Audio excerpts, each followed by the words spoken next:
Hello à toutes et tous et bienvenue dans W, c'est l'épisode 11 de votre podcast curieux sur la WNBA et on se retrouve aujourd'hui après l'épisode 10, relativement fantastique, on va pas se mentir, à enregistrer et puis j'ai eu de très bons retours de votre part aussi, donc merci beaucoup d'avoir suivi, partagé, commenté cet épisode dans lequel on faisait une interview et une palette tactique, un débrief tactique du jeu de Monique Akwa Makani, la franco-camerounaise, internationale camerounaise qui est au Phoenix Mercury, titulaire au Phoenix Mercury.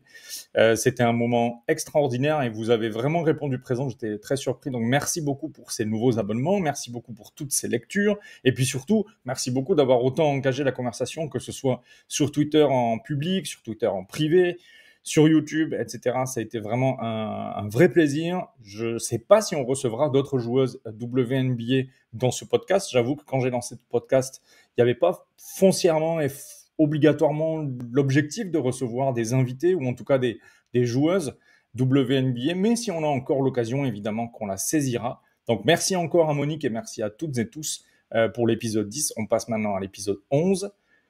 Dans cet épisode, on va faire un petit point sur les matchs qui se sont déroulés les 2 dernières nuits. Il y a eu 5 matchs en tout, 4 matchs la nuit précédente et 1 match cette nuit.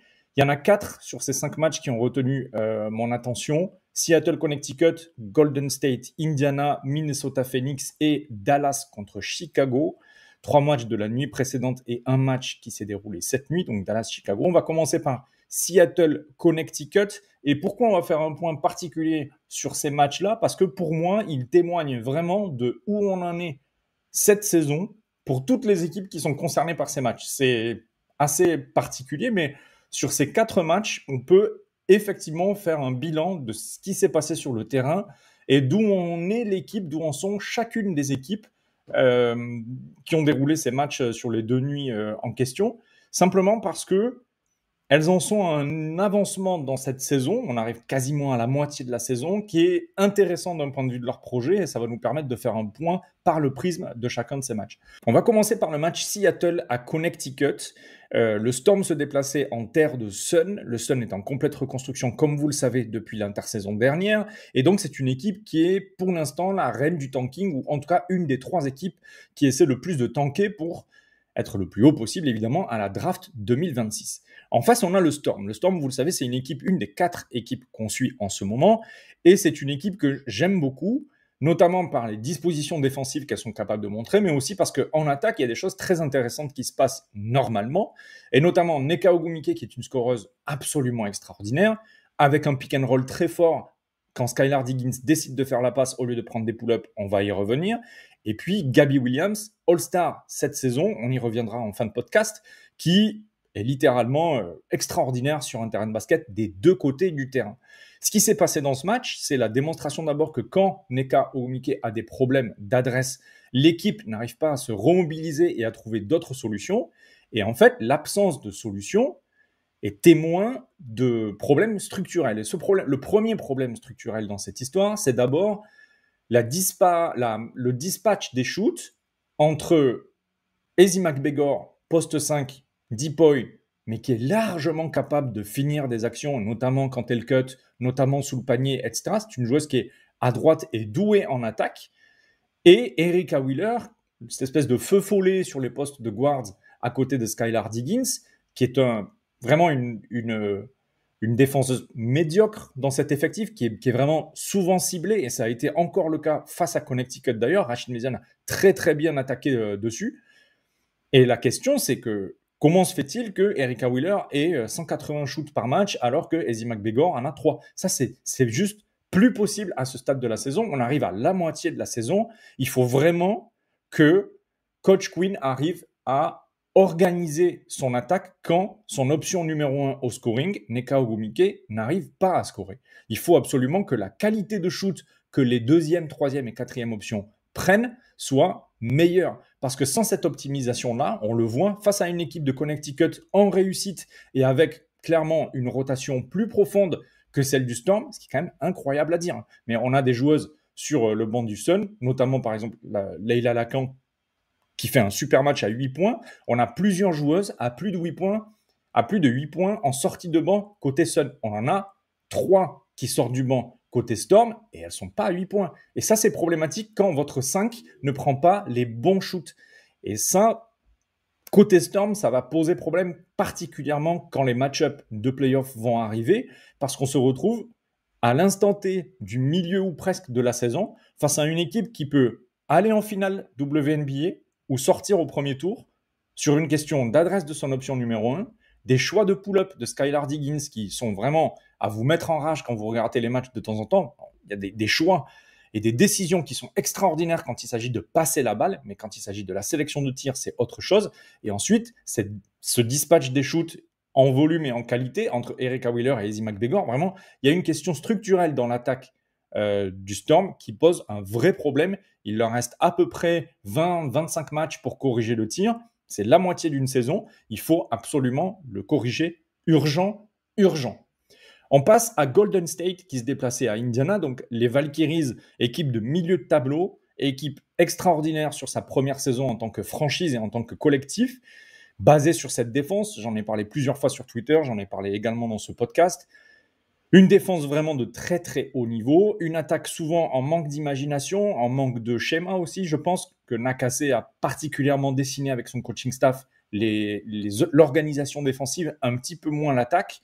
Et puis en face, Indiana, qui est en 5-5 sur les 10 derniers matchs, donc 5 victoires et 5 défaites, qui vivait le retour de Caitlin Clark, la dépositaire du jeu et la meneuse All-Star, et qui a eu du mal face à cette équipe des Valkyries, qui a perdu face à cette équipe des Valkyries, qui a buté contre cette défense monstrueuse des Valkyries, mais surtout qui n'a pas su organiser sa défense face à l'attaque des Valkyries. Et les Valkyries ont su très très bien trouver des shoots ouverts. Alors peut-être avec un petit peu moins de réussite que le reste des équipes sur la saison en attaque, notamment à 3 points, mais sur ce match, Indiana n'a pas su revenir parce que Golden State a su trouver de l'adresse. Et de l'autre côté du terrain, en attaque, on a trouvé un Fever, en tout cas j'ai trouvé une attaque du Fever frustrante, stressée, voire même nerveuse, et des problèmes d'exécution globalement. La circulation de balles n'était pas très bonne, la recherche de tir n'était pas très bonne, les tirs pris n'étaient pas très bons, et puis de manière générale, l'adresse n'était pas bonne non plus.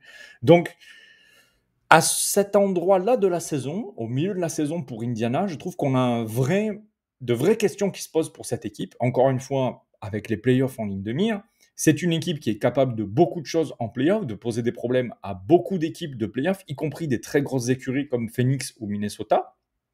Mais c'est aussi une équipe qui prend beaucoup de risques si elle n'a pas d'adresse et qui se frustre très vite. Et ça, il va falloir mettre un peu de plomb dans la tête et un peu de sagesse et de sang-froid. Parce que perdre sa nervosité en attaque alors qu'on a des joueuses de bon talent, c'est compliqué. Je ne sais pas à quel point le fait que Dewana Bonheur ne soit plus dans ce vestiaire, peut-être qu'elle s'y sentait pas bien, j'en sais rien, qu'elle soit maintenant à Phoenix,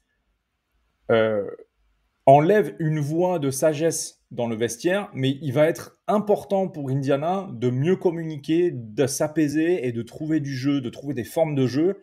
On a une Caitlin Clark qui, en année 2, a appris à jouer off-ball, est capable de rejouer off-ball. Il faut juste que le Fever sache à quel moment faire jouer Caitlin, comment et dans quelle disposition autour d'elle. C'est toujours très facile à dire, mais c'est pareil sur l'optimisation d'Alia Boston, des deux côtés du terrain. On a l'impression qu'on a des grandes séquences où elle ne touche pas une bille, et c'est fort dommage parce que c'est une excellente attaquante, et sur la prise de décision, prendre un shoot ou faire une bonne passe, elle est aussi précieuse dans cette attaque. Donc, il va falloir quand même trouver des solutions côté Indiana si on veut vraiment faire partie, pas forcément des contenders, mais en tout cas des équipes qui ont des prétentions en playoff. Côté Golden State, tout est positif. La salle est tout le temps remplie, l'ambiance est monumentale, la défense imprègne une vraie culture dans cette franchise, et de temps en temps, on va chercher des victoires à la confiance parce qu'on a pour le coup beaucoup de sang-froid, et je trouve que cette équipe vraiment a beaucoup de charme, beaucoup de mérite aussi, parce que ça se sent que ça bosse, ça se sent que ça travaille en groupe, qu'il n'y a pas d'ego, et c'est vraiment typiquement l'identité d'une équipe, la manière de se comporter d'une équipe que j'aime, et j'aime beaucoup cette première moitié de saison des Valkyries. Je leur souhaite de réaliser la même, voire même d'être une sorte de poil à gratter en fin de saison, même si honnêtement, il serait quand même temps de tanker les Valkyries. Certes, vous êtes une équipe, une franchise très jeune, avec sans doute des installations extraordinaires qui vont attirer des free agents en 2026, mais quand même, est-ce que vous êtes vraiment la destination de la free agency 2026? Je ne suis pas certain. Donc, si vous pouvez aller chercher un choix relativement haut, c'est pas mauvais. C'est pas mauvais. On passe à Phoenix qui recevait Minnesota. Les Lynx de Napheesa Collier qui allaient sur les terres d'une monstrueuse Alyssa Thomas, qui a fait un match, mais vraiment pour le coup monumental, d'agressivité et de scoring. On connaît la Alyssa Thomas en 15, 12, 10, triple-double habituel avec des rebonds et des passes, etc. Là, on a eu une Alyssa Thomas un petit peu plus individuelle, un petit peu plus centrée sur le scoring. D'abord parce qu'il le fallait. Et ensuite, parce qu'elle est capable. Elle est capable encore de vous mettre des drives, de vous punir par sa puissance et par son adresse sous le panier. Et là, pour le coup, elle a fait un match à plus de 20 points. Je crois qu'elle est même pas très loin de la trentaine de points. Et Minnesota n'a rien su faire. C'est deux des meilleures équipes de la ligue qui se sont rendues coup pour coup dans ce match. Phoenix le remporte particulièrement dans le quatrième quart-temps. Il y a eu des momentum et des runs de chaque côté au point où on se disait « Ah bah finalement, Minnesota va prendre le match. » Non, en fait, c'est Phoenix, etc., etc. Il y a vraiment une très belle bataille. Et c'est une victoire qui est importante et intéressante à l'approche de la moitié de saison pour le Mercury, mais qui est aussi intéressante pour Minnesota, la défaite.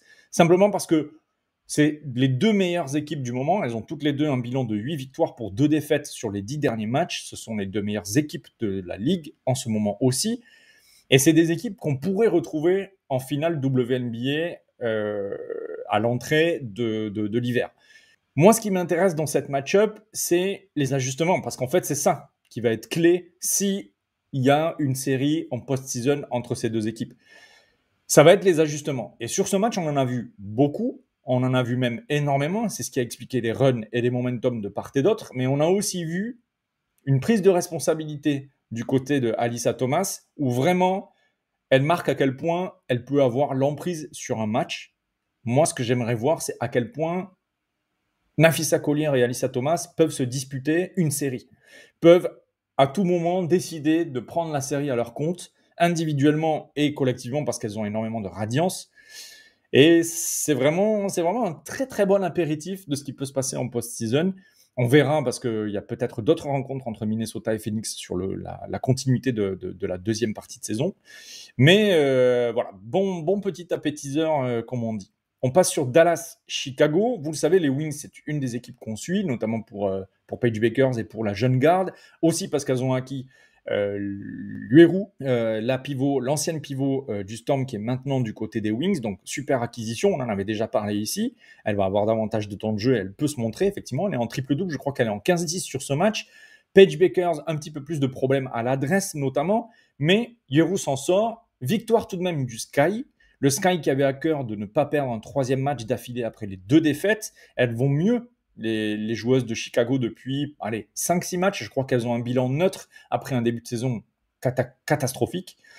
Et surtout, Angel Reese a été repositionné. On a fait un pod spécial Chicago et spécial Angel Reese d'une certaine façon avec Ghislain, que je salue. Et dans ce podcast, on se plaignait notamment des choix de l'entraîneur Tyler Marsh sur les formes de jeu dans lesquelles il mettait, dans les dispositions dans lesquelles il mettait Angel Reese. Il se trouve que ça a un petit peu changé, notamment avec la blessure de Cardozo, l'intérieur du Sky, et Angel Reese est positionné soit beaucoup plus haut pour lancer ses propres drives, soit juste à la pointe de la raquette pour orienter le jeu.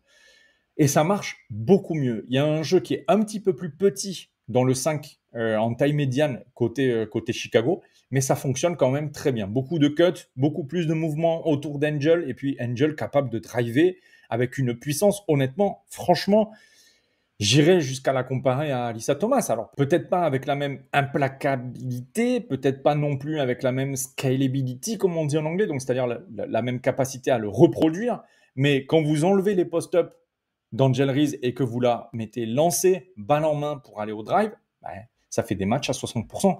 Ça fait des matchs à 60% à l'adresse, et c'est beaucoup, beaucoup plus positif pour le Sky, évidemment, parce que vous avez des espaces qui se créent, vous avez du mouvement qui se crée autour de ces drives, et comme c'est une excellente passeuse, elle trouve des solutions. Elle fait très peu de passes sur ce match contre Dallas. Je crois qu'elle a une seule passe décisive, mais c'est une joueuse qui clairement peut aller chercher des triples-doubles, un peu à la façon d'une Alyssa Thomas. Et je trouve que ça m'enchante et ça me donne envie pour le coup de suivre Chicago. Et du coup, il faut qu'on en parle. On va faire une petite rotation dans les équipes qu'on suit dans ce podcast W. À partir de cet épisode 11, on va à nouveau enlever 2 équipes pour en rajouter 2. Vous l'avez compris, le Chicago Sky est une des 2 équipes qu'on rajoute. On va également rajouter Minnesota. Sur au moins 7-8 des prochains matchs sur Minnesota, on va particulièrement faire un focus sur cette équipe. Il n'y a pas que Napheesa Collier dans cette équipe. C'est une joueuse qui réalise une saison gigantesque, mais il n'y a pas qu'elle. Il y a d'autres options et surtout, il y a un jeu très moderne avec de la création et de la génération de shoot extérieur notamment, un volume à 3 points qui est très intéressant. Et moi, j'ai très envie de suivre d'un petit peu plus près cette équipe, simplement pour voir comment elle va réaliser le pivot autour de cette moitié de saison et s'il y a des choses qui vont changer, s'il y a des choses qu'on va renforcer, quels sont les ajustements qu'on va faire, etc., etc. Je rajoute donc Chicago et Minnesota et je dis goodbye à Dallas d'une part. Le projet, en l'état, ne devrait pas beaucoup bouger en termes de roster. Il y a peut-être 1 ou 2 acquisitions à aller chercher. En l'état, ça risque de rester un peu les mêmes objectifs. On essaie de développer les jeunes, on essaie de donner des tickets shoot à Paige pour qu'elle se montre, pour qu'elle se développe, pour que les défenses soient plus agressives pour elle et que donc elle progresse plus vite. Parce que c'est une joueuse qui s'adapte déjà très vite aux défenses NBA. Elle est déjà élite en réalité. Et puis on rajoute également Phoenix. On enlève Phoenix des équipes suivies parce que on les suit depuis de nombreuses semaines maintenant. C'est une équipe aussi qui a, je pense, sa forme finale. On a l'ajout récent de Dewana Bonner, mais qui, à mon avis, va plutôt sortir du banc dans un rôle de 6e joueuse. Donc ça va être intéressant de voir comment Dewana s'habitue à cette nouvelle situation en sortie de banc. Ça va être aussi intéressant de voir si le Mercury fait des ajustements pour vraiment l'intégrer dans le jeu offensif et défensif. Mais au-delà de ça, je pense que c'est une équipe sur laquelle on peut retourner juste avant les playoffs pour faire un point sur leur compétitivité à l'approche de la post-season. D'ici au prochain épisode, l'épisode 12 de W, je vous souhaite de très bons matchs à regarder. Je n'ai pas regardé le calendrier là, je ne vous cache pas. On fera un petit point sur ce qui nous attend vraiment quand on aura atteint la mi-saison, donc sans doute peut-être en tout début de semaine prochaine. D'ici là, je vous souhaite une excellente après-midi. Ciao!